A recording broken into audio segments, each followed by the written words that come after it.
Oh yeah. Good morning and welcome to Now Television. We finally have a clear blue sunny day. Blue sky, sunny day. And I just wanted to check in. Haven't decided whether I'm gonna go off and look for some people to interview locally to have something other than me on a YouTube page. But I wanted to take a few minutes to just talk about what I believe is probably one of the highest unsolved murders in any one given place in North America. The biggest crime scene yet to date, outside of Mexico drugs and the obvious war victims, military. Anyways, there's about currently 80, somewhere in there, 80 dead women. Most of the bodies, I think all but 6, have been found, but none of them have been solved. There has been no one convicted for any of their deaths.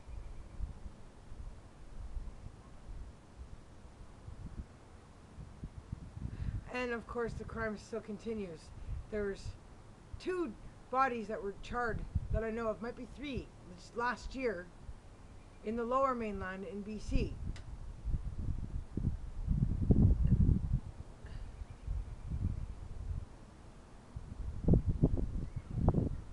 And I just think,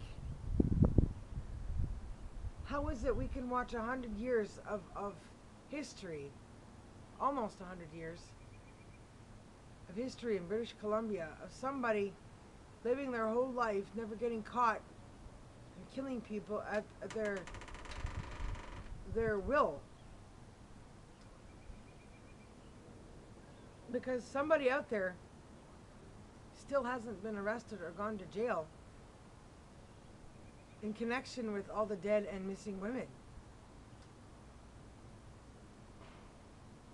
There's Robert Pickton, everybody knows about him in the pig farm in Port Coquitlam, but he's not in charge of the Northern BC crimes.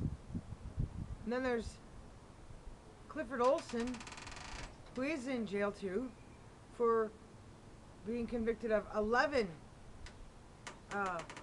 murders, all children under 18.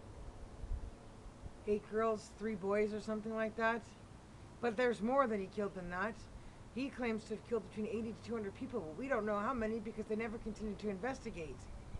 They never continued to look to see if they could find more missing children under the age of 18 during that time that he was on the loose. But I do have 2 in specific I'd love to ask him about. I'm not sure how young he was when he killed his first victim or whether he raped the first victim, but there's one from 1975 who was 11 years old and she was found with her head bashed in. So I'm wondering if that might be his first victim, because it wouldn't be Robert Pickton's victim, because Robert Pickton doesn't rape little girls. He just goes after hookers and dancers. And as far as Robert Pickton goes, there might be more that we don't know that he's guilty of that are on that list of unsolved victims. I don't think it's right. I can understand how they stopped convicting him after 26 women, but I don't think they should stop looking to find out who else he killed so that the families can get closure. There's a lady that's died now, and it's been left to her children to try to find the way to solve the case for their family member so that there can be closure. The mother died without any closure. I don't think that's fair. I don't think it's right. I don't think if we have to borrow from other people, other places to draw on more manpower and on higher skills of investigation to solve some of these before parents die, I think we should. But who am I supposed to do? What am I supposed to do? Sorry, I'm supposed to try to get my YouTube message up to the president? Which president? When? Because they're always changing them.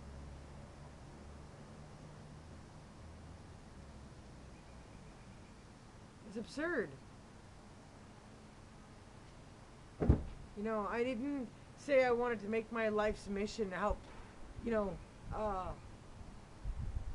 find closure for these parents, but it does bother me that nobody cares enough to try harder to do even more than what they've done. That there are better skilled, trained professionals in the world that they could send for or request to come to Canada to visit these bodies.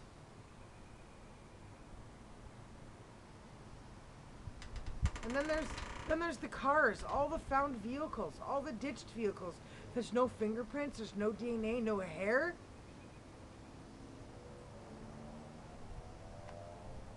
Did they take tape and check the seat material? No fingerprints on the doors, the handles? That just seems a bit far-fetched to me.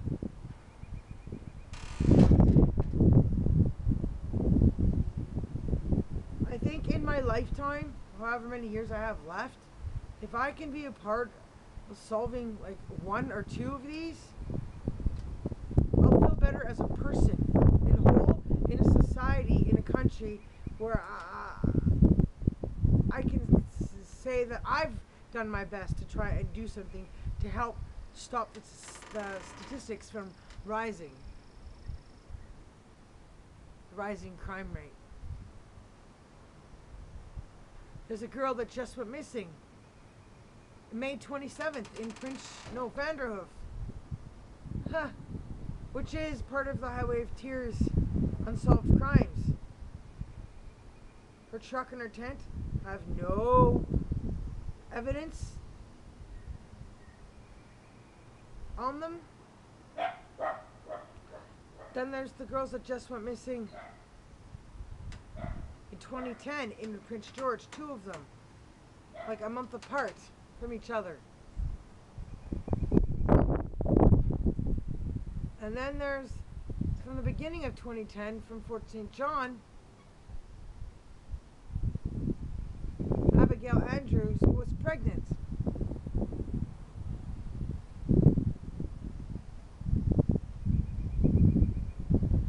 Yeah, no. I just can't read about the stuff in the papers and sit back and say, no, I'm going to let them do their job. That's what they get paid for. And watch a whole lifetime go by. Nothing gets solved. I'm going to try and do a little bit of extra of something from my part to see if we can get somebody who's got more skills, education, and training in these areas elsewhere in the world to become aware of what's going on and possibly wander over on their own initiative to come investigate. Anyways, that's my, now TV rant for the day, I guess. Here's my strawberry water. We'll see how long it takes for people to find my YouTube page. Check in with what I'm doing and what I'm thinking. 2,200 missing people are reported, they say, per year in the country, most of which are in British Columbia. 6 people a day is what the average is. However, they're not all done in a day. I'd say there's a few that get, the distortion is in 1 week you might get 12 go missing. I'm not trying to exclude the men or the boys that I've vanished through the years either. There might be some gay sex offenders outside of Clifford Olson's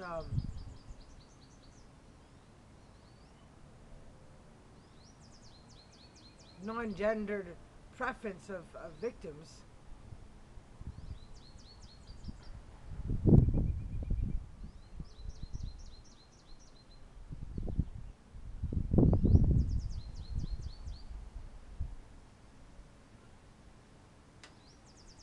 Yeah, I think of a few of those young men pictures now that I think I'd put on the wall.